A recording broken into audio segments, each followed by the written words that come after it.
सरकार अपना वर्डिक्ट सुना चुकी है। पहले हम लोग को भ्रम में रखा गया कि नॉर्मलाइजेशन को लेकर के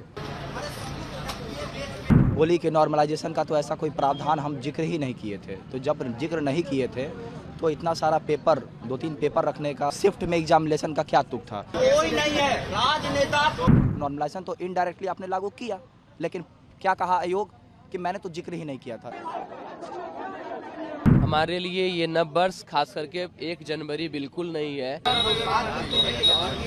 नव वर्ष जो है हर्ष और उल्लास का प्रतीक है। अपने अपने घर में लोग मनाते हैं परिवार के साथ, और इस कड़कती हुई ठंड में हम एक छोटा सा पंडाल में यहाँ पे बैठे हुए हैं।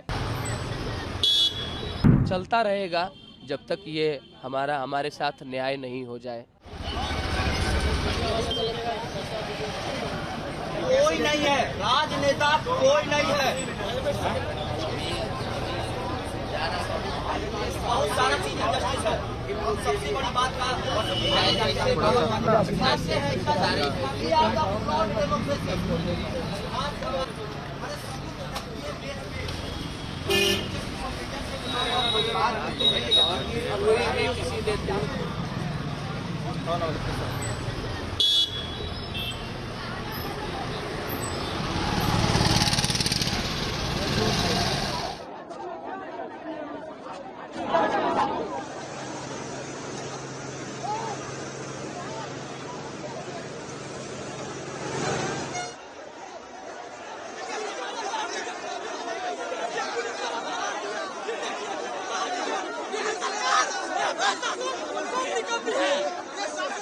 अब क्या बोले हम, 4 तारीख आने वाला है। हमारे लिए ये नव वर्ष खास करके 1 जनवरी बिल्कुल नहीं है।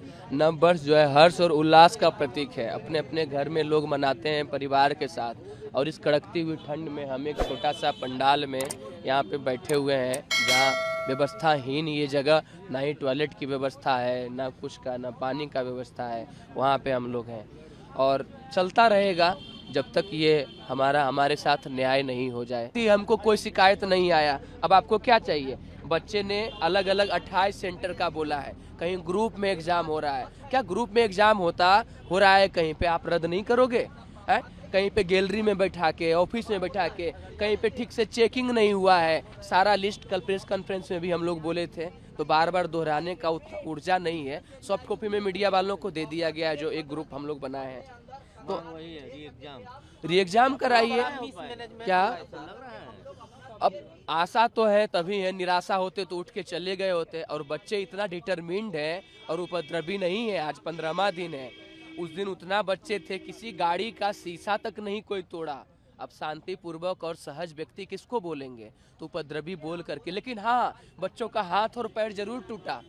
इतना शांति से होने के बाद वाटर कैनन और हाथ पैर तोड़े हैं इन भाई। इस बहन का आप दिखाते हैं, इस बहन का इंटरनल ब्लीडिंग हो रहा है, और ये जीवन भर वो झेलेगी। ये सर को टेररिस्ट के तरह जो है अरेस्ट किया गया था। ये रमांशु सर है, और एक बहन है, उनका दिखाना बहुत ज़रूरी है। वो जीवन भर बहन हमारी जो है वो झेलेगी। अब कैसे बताया जाए? ये बहन हमारी है, इसको पुरुष कांस्टेबल मारा है पेट में। आप पीटते समय भी ध्यान नहीं देते हैं कि किसको कहाँ पे आप पीट रहे हैं। अब ये इंटरनल ब्लीडिंग का शिकार है ये लड़की। सरकार अपना वर्डिक्ट सुना चुकी है।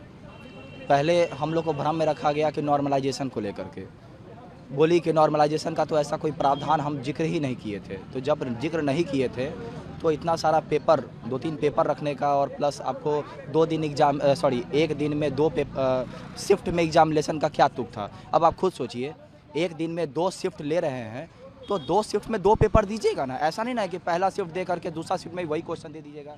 That's final. नॉर्मलाइजेशन तो इनडायरेक्टली आपने लागू किया, लेकिन क्या कहा आयोग कि मैंने तो जिक्र ही नहीं किया था। सच बात है, आपने जिक्र नहीं किया था। दोबारा रिपीट कर, आपने जिक्र नहीं किया था, लेकिन इनडायरेक्टली क्या था, आपने जिक्र तो कर दिया।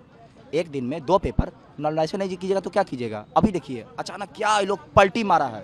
ठीक है, कल जो हम लोग चीफ सेक्रेटरी के पास सारा का सारा सबूत लेकर के गए हम लोग, उसके बाद ये लोग क्या स्ट्रैटेजी अपनाया है, हम लोग नॉर्मलाइजेशन नहीं करेंगे। क्या करेंगे भाई? हम लोग स्केलिंग कर देंगे।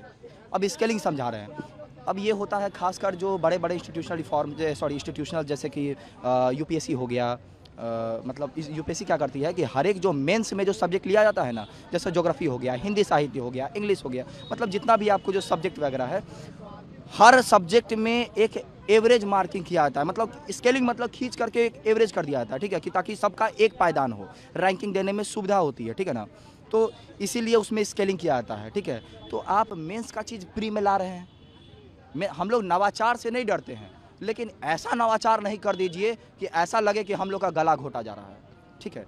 अगर आप नवाचार ही करने वाले थे तो ये विज्ञप्ति जो आप छापे, जो आप 70वीं विज्ञप्ति जो छापे थे बीपीएससी का, आपको उसी टाइम में बताना चाहिए था ना कि हम लोग स्केलिंग करने वाले हैं। क्यों नहीं बताए? पहला सवाल क्यों नहीं बताए?